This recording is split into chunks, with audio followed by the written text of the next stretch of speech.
Selain format yang baru, aku juga mau mendedikasikan episode ini untuk salah satu peristiwa yang paling aku tunggu-tunggu selama hampir 6 tahun terakhir. Masya Allah, ternyata udah hampir 5 bulan ya aku nggak upload monolog lagi.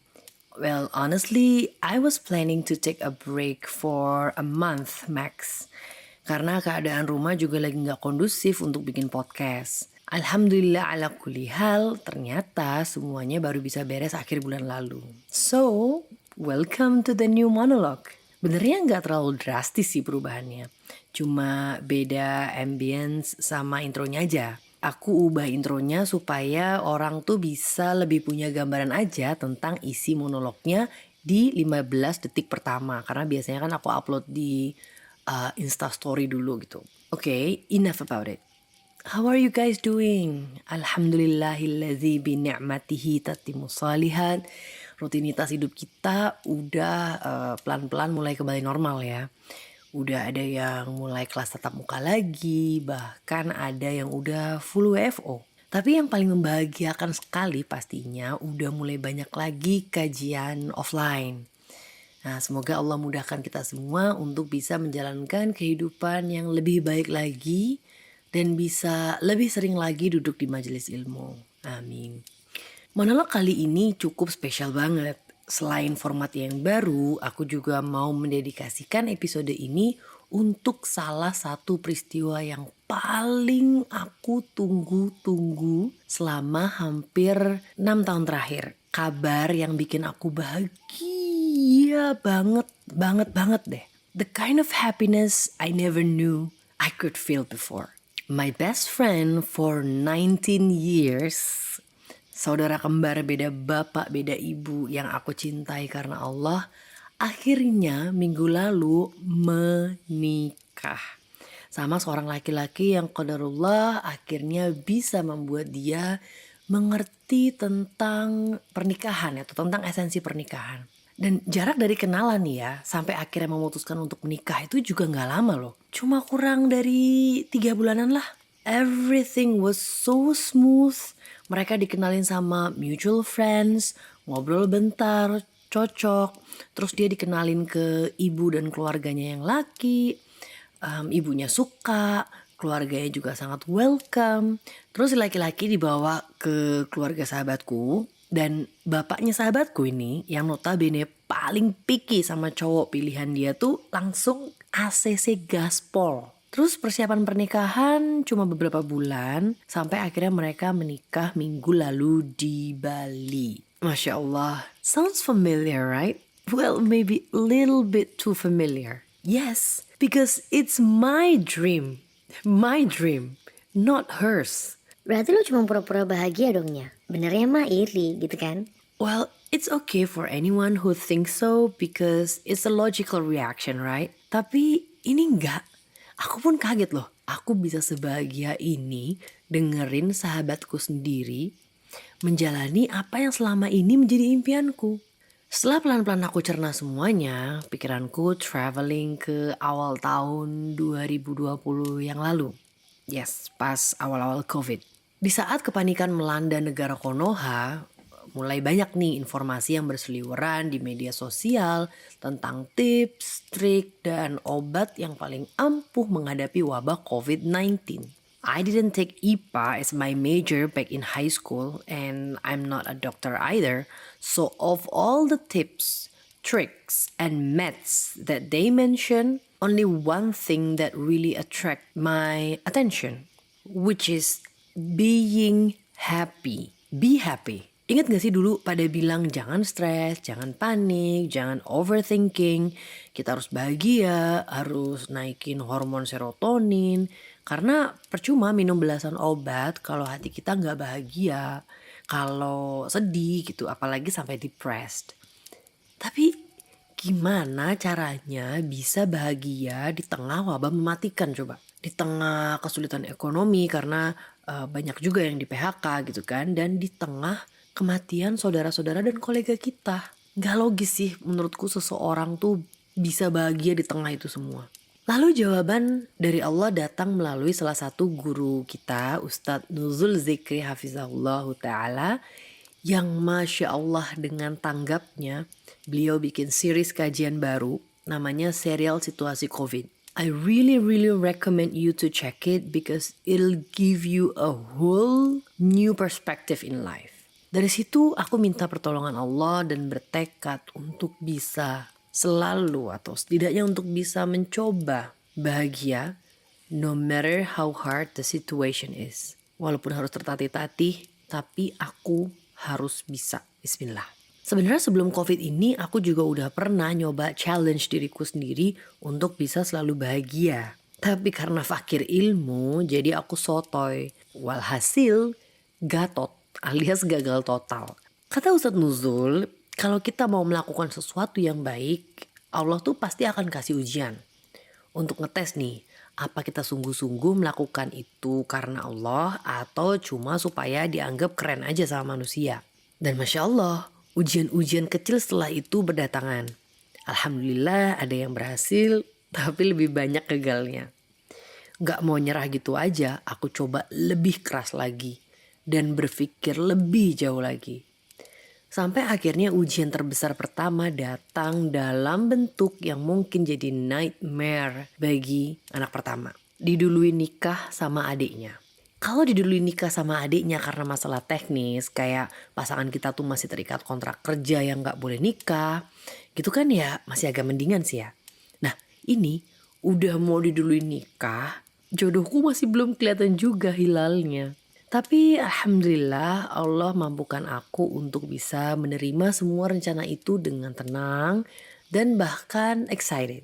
Bapak ibu juga gak terlalu mempermasalahkan itu. They didn't make a big deal out of it. Aku cuma mikir gini, alhamdulillah adik bisa lebih dulu nikah.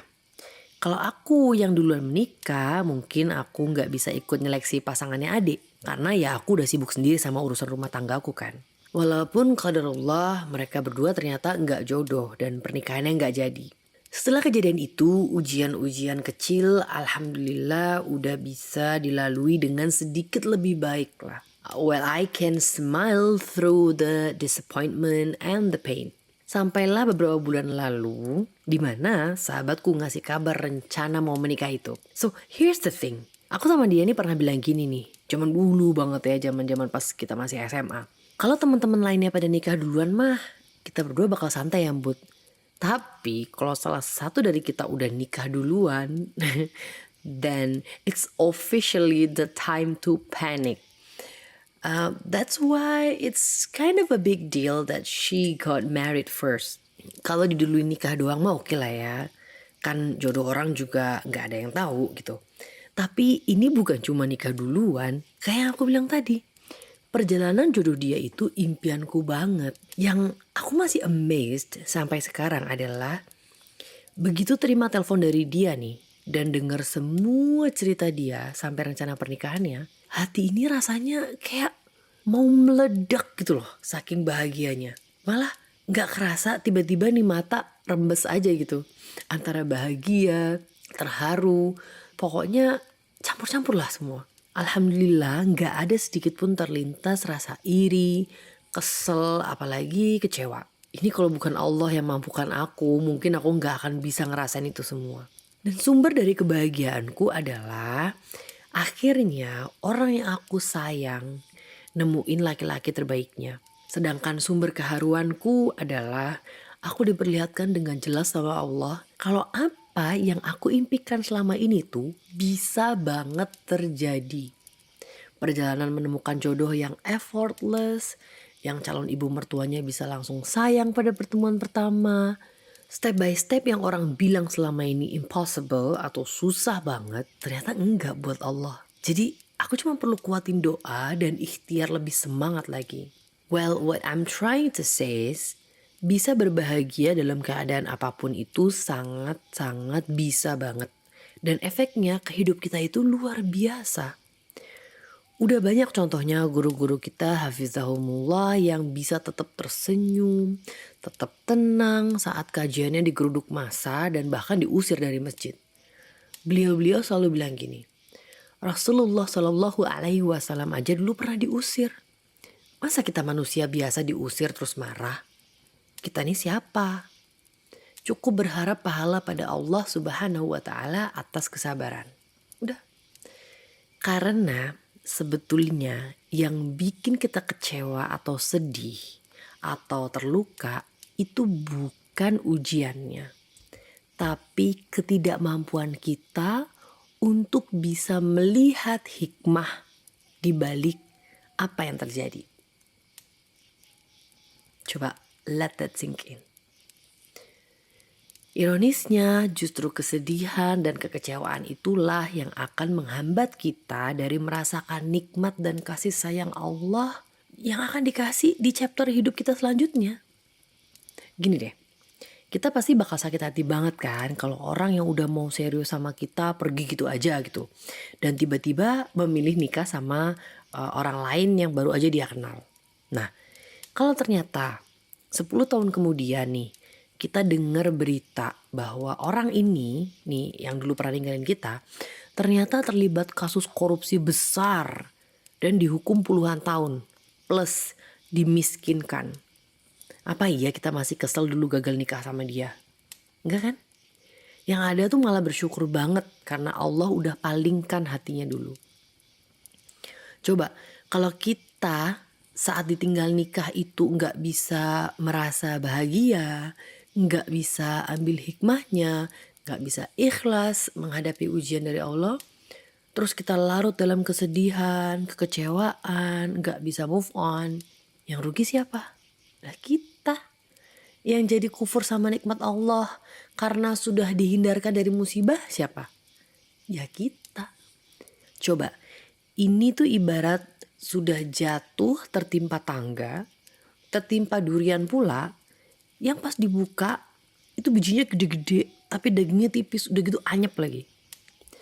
Kalau Allah kasih sebuah ujian yang membuat kita sedih, kecewa atau marah, coba sedaya upaya sekuat kemampuan sebisa mungkin untuk tidak langsung bereaksi. Istighfar dulu, minta ampun sama Allah. Kalau mau nangis boleh, tapi jangan berlarut-larut. Setelah tenang, baru minta tolong sama Allah untuk bisa ridho dengan semuanya, untuk bisa menerima semuanya dengan lapang dada, dan yang paling penting untuk bisa mengambil hikmah dari apa yang terjadi. Buat aku yang masih struggling untuk bisa berbahagia di tengah ujian, ada 2 ayat dan 1 hadis yang selalu aku masukin ke kepala untuk bisa ngasih tamparan sekaligus reminder. Yaitu surat Al-Baqarah ayat 216. Tetapi boleh jadi kamu tidak menyenangi sesuatu padahal itu baik bagimu. Dan boleh jadi kamu menyukai sesuatu padahal itu tidak baik bagimu. Allah mengetahui sedangkan kamu tidak mengetahui. Terus dilanjutkan dengan monolog di dalam kepalaku sendiri. Itu Allah sendiri loh yang bilang Kanya, kamu tuh siapa? Kok sok tahu banget tentang apa yang baik dan buruk untuk kamu? Sekarang pilih mana? Dapat apa yang kamu pilih atau dapat pilihan Allah? Terus surat Ibrahim ayat 7. Dan ingatlah juga tatkala Robmu memaklumkan. Sesungguhnya jika kamu bersyukur pasti kami akan menambah nikmat kepadamu.